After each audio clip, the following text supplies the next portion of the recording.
ਸਤਿ ਸ਼੍ਰੀ ਅਕਾਲ ਦੋਸਤੋ, click study ਤੁਹਾਡਾ ਬਹੁਤ-ਬਹੁਤ ਸਵਾਗਤ ਹੈ। ਇਸ ਵੀਡੀਓ ਵਿੱਚ ਆਪਾਂ ਡਿਸਕਸ ਕਰਾਂਗੇ ਪੰਜਾਬ PCS ਦੇ ਪ੍ਰੀ ਦੇ 2015 ਦੇ ਪੇਪਰ ਵਿੱਚ ਆਏ ਵਰਲਡ ਹਿਸਟਰੀ ਦੇ ਕੁਐਸਚਨਸ ਬਾਰੇ।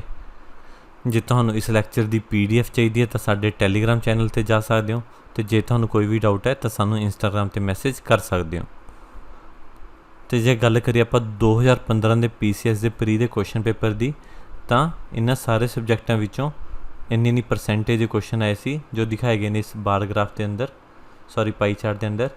ਤਾਂ ਵਰਲਡ ਹਿਸਟਰੀ ਦੀ ਗੱਲ ਕਰੀਏ ਸਪੈਸੀਫਿਕਲੀ ਤਾਂ 5% ਕੁਐਸਚਨ ਸੀ ਉਹ ਵਰਲਡ ਹਿਸਟਰੀ ਵਿੱਚੋਂ ਆਏ ਸੀ। ਤੇ ਜੇ ਈਅਰ ਵਾਈਜ਼ ਗੱਲ ਕਰੀਏ ਤਾਂ 2013 ਦੇ ਵਿੱਚ ਸਿਰਫ 2 ਕੁਐਸਚਨਸ ਆਏ ਸੀ, ਤੇ 2015 ਤੇ 18 ਦੇ ਵਿੱਚ 5 ਕੁਐਸਚਨਸ ਵਰਲਡ ਹਿਸਟਰੀ ਵਿੱਚੋਂ ਕਵਰਡ ਸੀ। ਤਾਂ ਹੁਣ ਗੱਲ ਕਰਦੇ ਹਾਂ ਕੁਐਸਚਨਸ ਦੀ। ਤਾਂ ਕੁਐਸਚਨ ਆਏ ਹੋਏ ਨੇ, ਜਿਵੇਂ पहला क्वेश्चन है which is a valid generalization about the immediate result of French revolution of 1789।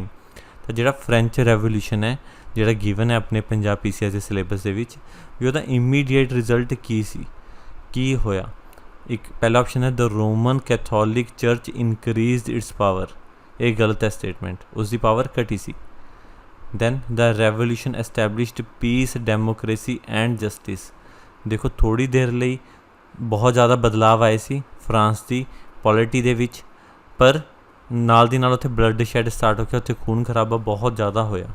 Then the revolution has little impact outside France, ਇਹ ਸਟੇਟਮੈਂਟ ਬਿਲਕੁਲ ਗਲਤ ਹੈ। ਈਵਨ ਜਿਹੜੇ ਆਪਣੇ ਕੌਨਸਟੀਟਿਊਸ਼ਨ ਦੇ ਵਰਡਸ ਨੇ ਲਾਈਕ ਲਿਬਰਟੀ ਹੈ, ਇਕੁਐਲਿਟੀ ਹੈ, ਫਰੈਟਰਨਿਟੀ ਹੈ, ਇਹ ਸਾਰੇ ਆਪਾਂ ਫਰੈਂਚ ਰੈਵੋਲੂਸ਼ਨ ਤੋਂ ਲਏ ਨੇ, ਤਾਂ ਇਹਦਾ ਬਹੁਤ ਵੱਡਾ ਇੰਪੈਕਟ ਹੋਇਆ ਸੀ ਆਲ ਓਵਰ ਵਰਲਡ 'ਤੇ। Then the French middle class gained more power, तो जी फ्रेंच की मिडल क्लास से उन्होंने ज़्यादा पावर मिल गई, ये स्टेटमेंट सही है। तो इसका आंसर आएगा डी, क्योंकि जो भी कोई रेवोल्यूशन होंदा है तो लोकल लोगों को बहुत ज़्यादा हैल्प मिलती है, तो ही वो रिवोल्ट करते हैं ताकि उन्होंने कुछ ना कुछ गेन हो सके। तो गल करते हैं फ्रेंच रेवोल्यूशन की थोड़ी जी डिटेल दे विच। तो जो फ्रेंच रेवोल्यूशन है इनू वाटरशैड इवेंट कहा जाता है इन दी मॉडर्न यूरोपीयन हिस्टरी। तो वाटरशैड इवेंट का मतलब कि जिन्हें बहुत ज़्यादा हिस्टरी ते फर्क पाया, बहुत ज़्यादा चेंजिज लैके आए जोड़े यूरोप की हिस्टरी दे विच। दैट बिगेन इन 1789, जो फ्रेंच रेवोल्यूशन से स्टार्ट होया 1789 दे विच, ते वो काफ़ी लंबे टाइम तक चलिया and ended in late 1790s with the ascent of Napoleon Bonaparte. तो जो नेपोलियन बोनापार्टे सी अराउंड 1790s दे विच बनिया सी, तो उस टाइम तक ये फ्रेंच रेवोल्यूशन आपां टाइम गिनते हैं फ्रेंच रेवोल्यूशन का। During this period French citizens razed and redesigned their country's political landscape. तो इस टाइम के दौरान फ्रेंच के लोगों ने, फ्रांसी लोगों ने अपने देश का पोलीटिकल नक्शा ही बदल दिता कि किमें वो पॉलिटिक उन्होंने काम करती सी, पॉलिटी वो बिल्कुल चेंज हो गया। जिमें कि uprooting centuries old institution such as absolute monarchy and the feudal system. जे पहलां दी गल करिए उस टाइम दी अराउंड 1789 दी, तो उस टाइम फ्रांस दे विच राजे महाराजे हुंदे सी, ते जिन्हां दा पूरा रूल हुंदा सी, कोई डेमोक्रेसी नहीं सी उत्थे। दैन फ्यूडल सिस्टम सी कि कुछ अमीर लोगों कोल ही सारी दी सारी जमीन सी, ते बाकी लोग एज अ वर्कर काम करते सी। This upheaval was caused by widespread discontent with the French monarchy। तो इसका रीजन की सी कि फ्रेंच रेवोल्यूशन क्यों होया, क्योंकि जो फ्रेंच रूलर सी किंग लुइस 16 तो उसकी जी वाइफ सी मैरी एंटोनीट, तो ये दोनों दियाँ इकनॉमिक पॉलिसीज़ बहुत पुअर सी, जिसके करके लोगों को गरीबी ते भुखमरी का सामना करना पै रहा सी। तो फाइनली लोगों ने रिवोल्ट कर दिता, although it failed to achieve all of its goals and at times degenerated into a chaotic blood bath। तो कुछ टाइम लिए यह ईवन शांति रही, लेकिन उस तो बाद बहुत ज़्यादा खून खराबा होया, बहुत ज़्यादा दंगे फसाद होए फ्रांस के विच इस रेवोल्यूशन तो बाद, क्योंकि कोई भी एब्सोल्यूट कंट्रोल नहीं रहा सी। The French revolution played a critical role in shaping modern nations. चाहे ये बहुत ज़्यादा ड्रॉबैक्स भी सी, पर इन्हें बहुत ज़्यादा चीज़ां सिखाइयां नवें बन रहे देशों नूं, मॉडर्न नेशनस नूं, कि लोगों को पावर होनी कितनी जरूरी है, तो लोग चाहन तो कुछ भी कर सकते हैं। By showing the world the power inherent in the will of the people, कि लोगों की मर्जी के विच बहुत ज़्यादा पावर है, जिस साइड देश के लोग होंगे देश नूं उसे साइड चलना पऊगा, ਇਹ ਫਰੈਂਚ ਰੈਵੋਲੂਸ਼ਨ ਦੀ ਬਹੁਤ ਵੱਡੀ ਸਿੱਖ ਸੀ। Then the most concrete results of the French Revolution was achieved in 1789 to 1791। ਤਾਂ 1799 ਤੋਂ ਲੈ ਕੇ 1791 ਤੱਕ ਵੱਡੇ ਲੈਵਲ 'ਤੇ ਕੁਝ ਚੇਂਜਾਂ ਦੇਖਣ ਨੂੰ ਮਿਲੀਆਂ, ਜਿਵੇਂ land was ਫਰੀਡ and the old corporate society was destroyed. ਤਾਂ ਜਿਹੜੇ ਪਹਿਲਾਂ ਕੁਝ ਫਿਊਡਲ ਸਿਸਟਮ ਸੀ, ਜਿਹੜੇ ਕੁਛ ਹੀ ਲੋਕਾਂ ਕੋਲੇ ਵੱਡੇ ਵੱਡੇ ਲੈਂਡ ਦੇ ਏਰੀਏ ਸੀ, ਉਹ ਸਾਰੇ ਆਜ਼ਾਦ ਕਰਵਾ ਲਏ ਗਏ ਉਹਨਾਂ ਤੋਂ, ਅਤੇ ਉਹ ਫਾਈਨਲੀ ਕਾਮਨ ਲੋਕਾਂ ਦੇ ਹੱਥ ਆ ਗਏ ਅਤੇ ਉਹ ਆਪਦੇ ਕਾਮਨ ਲੋਕ ਉਸ ਅਕੋਰਡਿੰਗ ਕੰਮ ਕਰਨ ਲੱਗ ਪਏ। ਦ ਐਬੋਲੀਸ਼ਨ ਆਫ ਫਿਊਡਲਿਜ਼ਮ ਪ੍ਰਮੋਟਿਡ ਇੰਡੀਵਿਜੂਅਲਿਜ਼ਮ। ਤਾਂ ਫਿਊਡਲਿਜ਼ਮ ਦੇ ਅਬੋਲਿਸ਼ ਹੋਣ ਨਾਲ ਹਰੇਕ ਪਰਸਨ ਕੋਲ ਆਪਦਾ ਪ੍ਰੋਪਰ ਏਰੀਆ ਆ ਗਿਆ ਜਿਹਦੇ ਉੱਤੇ ਉਹ ਖੇਤੀ ਕਰ ਸਕਦਾ ਸੀ, ਕੰਮ ਕਰ ਸਕਦਾ ਸੀ। And but probably slowed the growth of a capitalist economy. ਤਾਂ ਪਰ ਇਹਦੇ ਨਾਲ ਇੱਕ ਟਾਈਮ ਲਈ ਕੁਛ ਕੈਪੀਟਲਿਸਟਿਕ ਜੋ ਤੱਤ ਸੀਗੇ ਇਕੋਨਮੀ ਦੇ, ਉਹ ਸਲੋ ਹੋ ਗਏ। ਦੈਨ ਇੱਕ ਹੋਰ ਕੁਐਸਚਨ ਆਇਆ ਹੋਇਆ, the Russian peasants supported the Bolsheviks in 1917 revolution mainly because the Bolsheviks promised to। ਤਾਂ ਇਹ ਕਹਿੰਦੇ ਜਿਹੜੇ ਰਸ਼ੀਆ ਦੇ ਵਿੱਚ ਰੈਵੋਲੂਸ਼ਨ ਹੋਇਆ ਸੀ 1917 ਦੇ ਵਿੱਚ, ਉਹਦੇ ਵਿੱਚ ਜਿਹੜੇ ਰਸ਼ੀਆ ਦੇ ਫਾਰਮਰ ਸੀ, ਕਿਸਾਨ ਸੀ, ਉਹਨਾਂ ਨੇ ਬੋਲਸ਼ੇਵਿਕਸ ਨੂੰ, ਜਿਨ੍ਹਾਂ ਨੇ ਰਿਵੋਲਟ ਕੀਤਾ ਸੀ, ਉਹਨਾਂ ਨੂੰ ਸਪੋਰਟ ਕੀਤਾ। ਉਹਦਾ ਰੀਜ਼ਨ ਕੀ ਹੈ? ਇਹਦਾ ਰੀਜ਼ਨ ਸੀਗਾ ਕਿ ਉਹਨਾਂ ਨੂੰ ਲੈਂਡ ਮਿਲ ਜਾਵੇ। ਤਾਂ ਇਹਦਾ ਬੇਸਿਕ ਰੀਜ਼ਨ ਇਹੀ ਸੀ। ਇਹਦੇ ਵਿੱਚ ਲਿਖਿਆ ਹੋਇਆ ਐਸਟੈਬਲਿਸ਼ ਕਲੈਕਟਿਵ ਫਾਰਮਸ, ਇਹ ਵੀ ਗਲਤ ਹੈ, ਪਹਿਲਾਂ ਹੀ ਸੀ ਉਹ ਤਾਂ। ਮੇਨਟੇਨ ਦੀ ਐਗਰੀਕਲਚਰਲ ਪ੍ਰਾਈਸ ਸਪੋਰਟ ਸਿਸਟਮ, ਤਾਂ ਉਹਨਾਂ ਕੋਲ ਤਾਂ ਆਪਣੀ ਲੈਂਡ ਹੀ ਨਹੀਂ ਸੀ, ਤਾਂ ਉਹ ਪ੍ਰਾਈਸ ਸਪੋਰਟ ਸਿਸਟਮ ਦਾ ਕੀ ਕਰਦੇ? ਬਰਿੰਗ ਮਾਡਰਨ ਟੈਕਨੋਲੋਜੀ, ਤਾਂ 1917 ਦੀ ਗੱਲ ਕਰ ਰਹੇ ਹਾਂ, ਉਸ ਟਾਈਮ ਇਸ ਚੀਜ਼ ਉੱਤੇ ਫੋਕਸ ਨਹੀਂ ਸੀ। ਦੈਨ ਰੀਡਿਸਟਰੀਬਿਊਟ ਦੀ ਲੈਂਡ ਓਨਡ ਬਾਈ ਦੀ ਨੋਬਿਲਿਟੀ। ਤਾਂ ਜਿਹੜੇ ਨੋਬਲਸ ਸੀ ਉੱਥੋਂ ਦੇ, ਉਹਨਾਂ ਕੋਲ ਬਹੁਤ ਸਾਰੀ ਲੈਂਡ ਸੀ, ਉਹਨੂੰ ਰੀਡਿਸਟਰੀਬਿਊਟ ਕਰਨਾ ਇਹ ਸੀ, ਇਹ ਬਿਲਕੁਲ ਸਹੀ ਹੈ, ਕਿਉਂਕਿ ਕੁਛ ਹੀ ਲੋਕ ਸੀ ਜਿਨ੍ਹਾਂ ਕੋਲ ਬਹੁਤ ਜ਼ਿਆਦਾ ਲੈਂਡ ਸੀ। ਲਾਈਕ ਆਪਾਂ ਫਰਾਂਸ ਦੀ ਡਿਸਕਸ਼ਨ ਕਰੀ, ਤਾਂ ਸਿਮਿਲਰਲੀ ਸੀ ਆਪਾਂ ਰਸ਼ੀਆ ਦੇ ਵਿੱਚ, ਕਿ ਇੱਥੇ ਕੁਛ ਨੋਬਲਸ ਸੀ, ਉਹਨਾਂ ਕੋਲ ਬਹੁਤ ਜ਼ਿਆਦਾ ਲੈਂਡ ਸੀ, ਤਾਂ ਕਿ ਉਹਨੂੰ ਰੀਡਿਸਟਰੀਬਿਊਟ ਕੀਤਾ ਜਾ ਸਕੇ। ਤਾਂ ਰਸ਼ੀਅਨ ਰੈਵੋਲੂਸ਼ਨ ਦੀ ਗੱਲ ਕਰੀਏ, ਤਾਂ Russian revolution of 1917 was one of the most explosive political events of the 20th century. ਤਾਂ 20ਵੀਂ ਸਦੀ ਦੇ ਵਿੱਚ ਇਹ ਸਭ ਤੋਂ ਵੱਡਾ ਇਵੈਂਟਾਂ ਦੇ ਵਿੱਚੋਂ ਇੱਕ ਸੀ। ਅਤੇ ਇਸ ਦੇ ਵਿੱਚ ਕੀ ਹੋਇਆ? ਦਾ ਵਾਇਲੈਂਟ ਰੈਵੋਲੂਸ਼ਨ। ਇਹ ਰੈਵੋਲੂਸ਼ਨ ਬਹੁਤ ਹਿੰਸਕ ਸੀ, ਬਹੁਤ ਜ਼ਿਆਦਾ ਮਾਰਾਮਾਰੀ ਹੋਈ, ਖੂਨ ਖਰਾਬਾ ਹੋਇਆ। Mark the end of ਰੋਮਨੋਵ dynasty. ਤਾਂ ਉਸ ਟਾਈਮ ਰਸ਼ੀਆ ਦੇ ਵਿੱਚ ਰੋਮਨੋਵ ਡਾਇਨੈਸਟੀ ਸੀ, ਉਹਨੂੰ ਖਤਮ ਕਰ ਦਿੱਤਾ। And centuries of Russian imperial rule. ਤਾਂ ਜਿਹੜੇ ਕਹਿੰਦੇ ਰੋਇਲ ਲੋਕ ਹੁੰਦੇ ਨੇ, ਉਹਨਾਂ ਦਾ ਰੂਲ ਖਤਮ ਹੋ ਗਿਆ।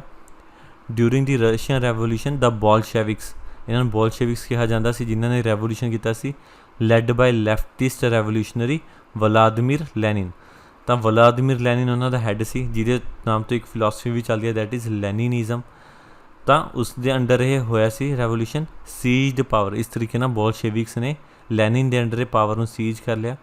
ਦ ਬੋਲਸ਼ੇਵਿਕਸ wood later become the communist party of the Soviet union.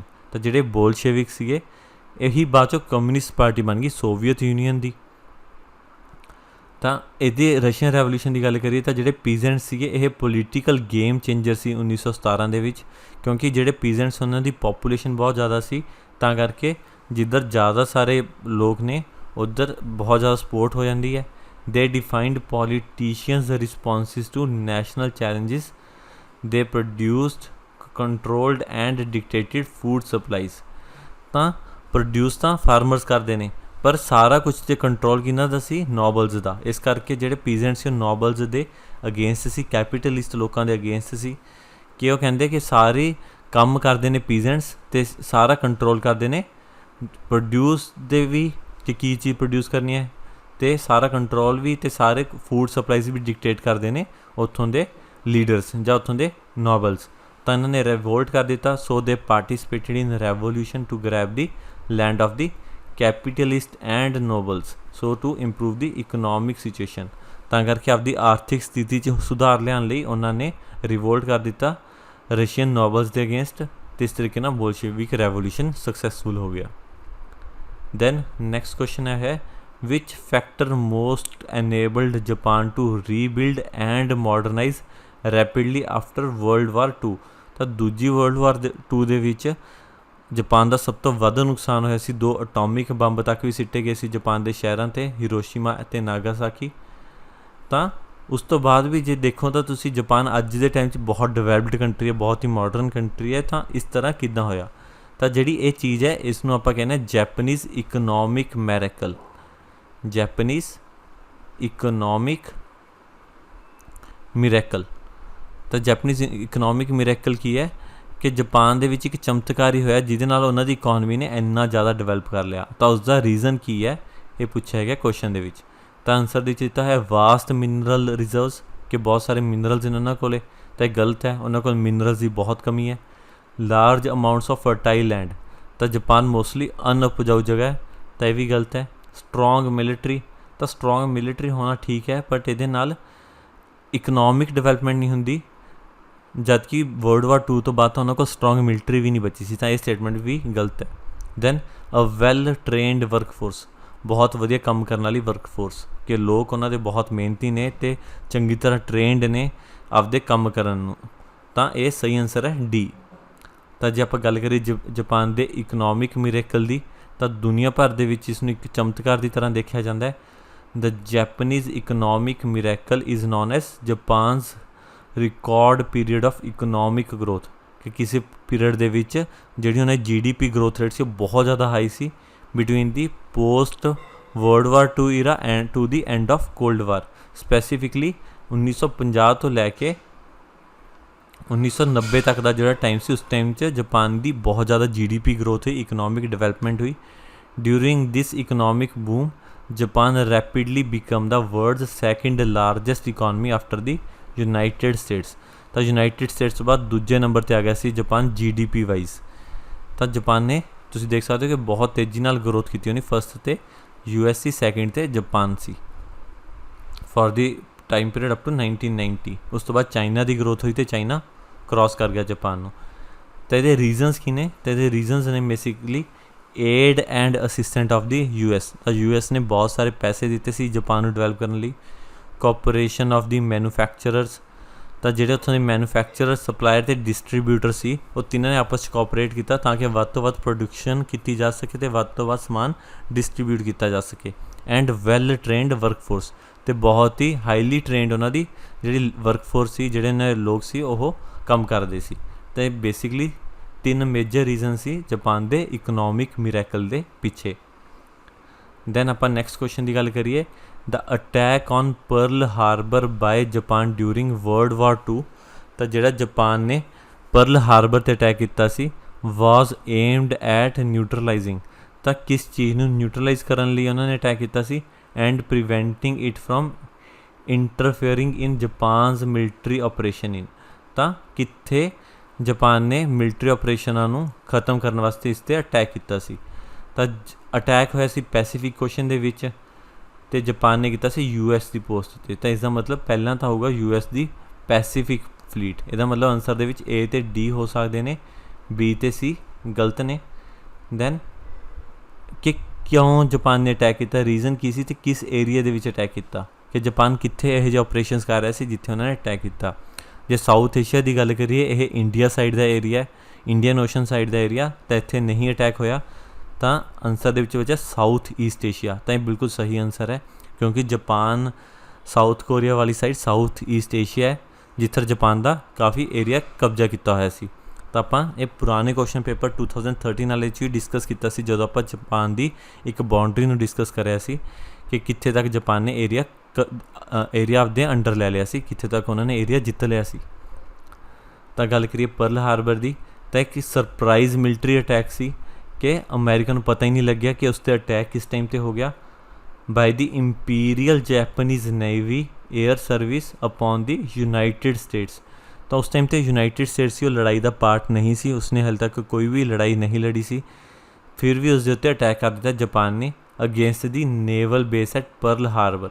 ਤਾਂ ਪਰਲ ਹਾਰਬਰ 'ਤੇ ਅਟੈਕ ਹੋਇਆ ਇਨ ਦੀ ਹੋਨੋਲੂਲੂ ਟੈਰੀਟਰੀ ਆਫ ਹਵਾਈ।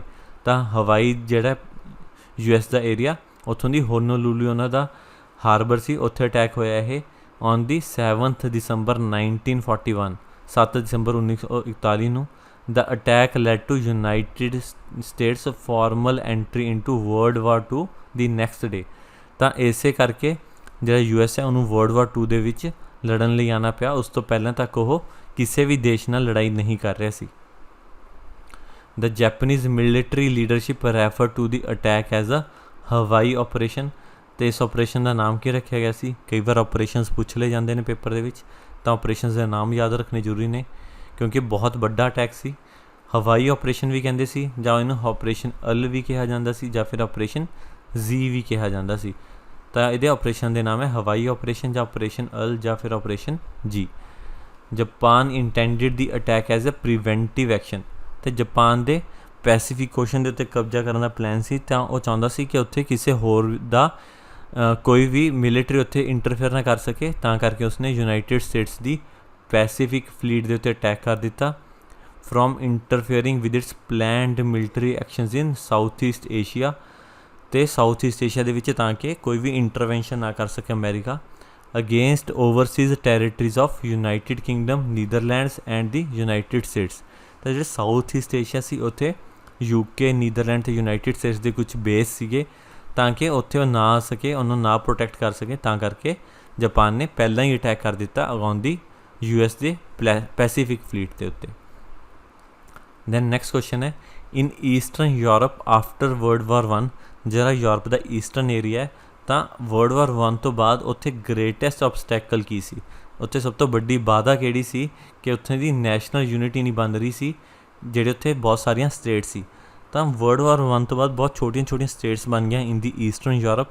तो उत्थे सब तो वड्डी प्रॉब्लम की सी, तो ऑप्शन दे विच है great ethnic diversity found in this reason.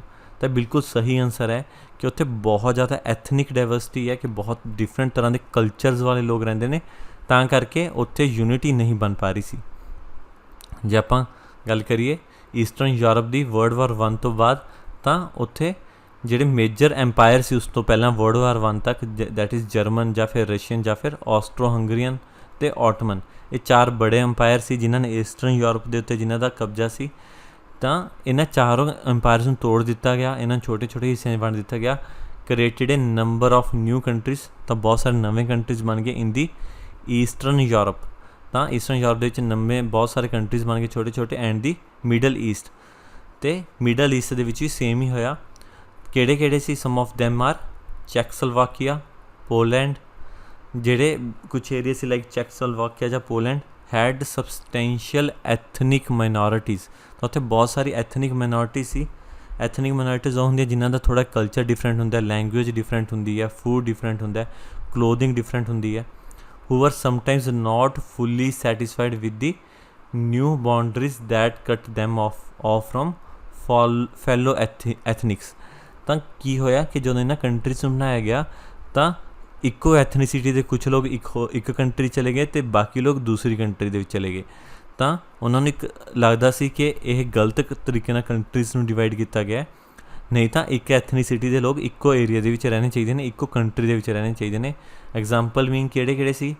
Czechoslovakia ਹੈ ਦੀ ਜੇ ਗੱਲ ਕਰੀਏ ਤਾਂ ਉਹਦੇ ਵਿੱਚ ਜਰਮਨ ਲੋਕ ਵੀ ਰਹਿੰਦੇ ਸੀ, ਪੋਲਿਸ਼ ਲੋਕ ਵੀ ਰਹਿੰਦੇ ਸੀ, ਰੂਥੇਨੀਅਨਸ ਵੀ ਰਹਿੰਦੇ ਸੀ, ਯੂਕਰੇਨੀਅਨਸ ਵੀ ਰਹਿੰਦੇ ਸੀ, ਸਲੋਵਾਕਸ ਵੀ ਰਹਿੰਦੇ ਸੀ ਅਤੇ ਹੰਗਰੇਰੀਅਨਸ ਵੀ ਰਹਿੰਦੇ ਸੀ। ਤਾਂ ਇੱਕੋ ਹੀ ਦੇਸ਼ ਦੇ ਵਿੱਚ ਇੰਨੇ ਡਿਫਰੈਂਟ ਤਰ੍ਹਾਂ ਦੇ ਲੋਕ ਰਹਿੰਦੇ ਸੀ, ਇੰਨੇ ਡਿਫਰੈਂਟ ਤਰ੍ਹਾਂ ਦੀ ਐਥਨਿਕ ਗਰੁੱਪਸ ਰਹਿੰਦੇ ਸੀ, ਜਿਹਦੇ ਕਰਕੇ ਉੱਥੇ ਯੂਨਿਟੀ ਬਣਾਉਣਾ ਬਹੁਤ ਮੁਸ਼ਕਿਲ ਸੀ। ਤਾਂ ਇਹਨਾਂ ਲੋਕਾਂ ਦਾ ਕਹਿਣਾ ਸੀ ਕਿ ਇਹਨਾਂ ਨੂੰ ਇੰਡੀਪੈਂਡੈਂਟ ਕੰਟਰੀ ਬਣਾ ਦਿੱਤਾ ਜਾਵੇ। ਤਾਂ ਉਸ ਤੋਂ ਇਲਾਵਾ ਲੀਗ ਆਫ ਨੇਸ਼ਨਸ ਬਣਾਈ ਗਈ ਫਸਟ ਵਰਲਡ ਵਾਰ ਦੇ ਖਤਮ ਹੋਣ 'ਤੇ, ਜਿਨ੍ਹਾਂ ਨੇ ਬਹੁਤ ਸਾਰੀ ਮਾਈਨੋਰਿਟੀ ਟਰੀਟੀਜ਼ ਬਣਾਈਆਂ।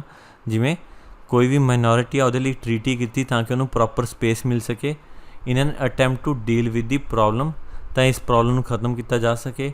But with the decline of league in the 1930s, ਕਿਉਂਕਿ 1930 ਦੇ ਵਿੱਚ ਲੀਗ ਦੀ ਵੀਕ ਹੋਣੀ ਸ਼ੁਰੂ ਹੋ ਗਈ, these treaties become increasingly unenforceable। ਤਾਂ ਜਿਹੜੀਆਂ ਟਰੀਟੀਜ਼ ਬਣਾਈਆਂ ਗਈਆਂ ਸੀ ਮਾਈਨੋਰਿਟੀਜ਼ ਨੂੰ ਸਟੇਬਲ ਕਰਨ ਵਾਸਤੇ, ਇਹ ਖਤਮ ਹੁੰਦੀਆਂ ਗਈਆਂ ਅਤੇ ਏਰੀਆ ਸੀ ਸਾਰਾ ਉਹ ਅਨਸਟੇਬਲ ਹੁੰਦਾ ਗਿਆ। ਅਨਸਟੇਬਲ ਮਤਲਬ ਕਿ ਉੱਥੇ ਹੁਣ ਵਾਰ ਵਰਗੀ ਸਿਚੁਏਸ਼ਨ ਬਣਦੀ ਗਈ, ਲੋਕਲ ਲੜਾਈਆਂ ਦੰਗੇ ਹੋਣੇ ਸਟਾਰਟ ਹੋ ਗਏ। Ethnic minorities made the location of frontiers generally unstable, economic and military cooperation among these small states were minimal. ਤਾਂ ਜਿਹੜੀਆਂ ਛੋਟੀਆਂ ਛੋਟੀਆਂ ਸਟੇਟਸ ਬਣ ਗਈਆਂ, ਇਹਨਾਂ ਦੇ ਵਿੱਚ ਕੋਈ ਕੋਆਪਰੇਸ਼ਨ ਨਹੀਂ ਸੀ ਅਤੇ ਕੋਈ ਨਾ ਕੋਈ ਇਕਨੋਮਿਕ ਕੋਆਪਰੇਸ਼ਨ ਸੀ, ਨਾ ਕੋਈ ਮਿਲਟਰੀ ਕੋਆਪਰੇਸ਼ਨ ਸੀ। ਇਸੇ ਕਰਕੇ ਜਿਹੜੀਆਂ ਕੰਟਰੀਜ਼ ਹਾਰ ਵੀ ਗਈਆਂ ਸੀ, ਲਾਈਕ ਜਰਮਨੀ ਅਤੇ ਸੋਵੀਅਤ ਯੂਨੀਅਨ, ਜਿਹੜੇ ਜੰਗਾਂ ਦੇ ਵਿੱਚ ਹਾਰ ਵੀ ਗਈਆਂ ਸੀ, ਫਿਰ ਵੀ ਉਹ ਇਸ ਏਰੀਆ ਨੂੰ ਡੋਮੀਨੇਟ ਕਰ ਪਾ ਰਹੀਆਂ ਸੀ ਕਿਉਂਕਿ ਉਹ ਵੱਡੀਆਂ ਕੰਟਰੀ ਸੀ ਅਤੇ ਇੱਥੇ ਜਿਹੜੀਆਂ ਛੋਟੀਆਂ ਕੰਟਰੀ ਸੀ ਉਹ ਆਪਸ ਦੇ ਵਿੱਚ ਕੋਆਪਰੇਟ ਨਹੀਂ ਕਰ ਪਾ ਰਹੀਆਂ ਸੀ। ਤਾਂ ਇੰਨੇ ਹੀ ਕੁਐਸਚਨ ਆਏ ਸੀ ਵਰਲਡ ਹਿਸਟਰੀ ਵਿੱਚੋਂ। ਧੰਨਵਾਦ ਦੋਸਤੋ।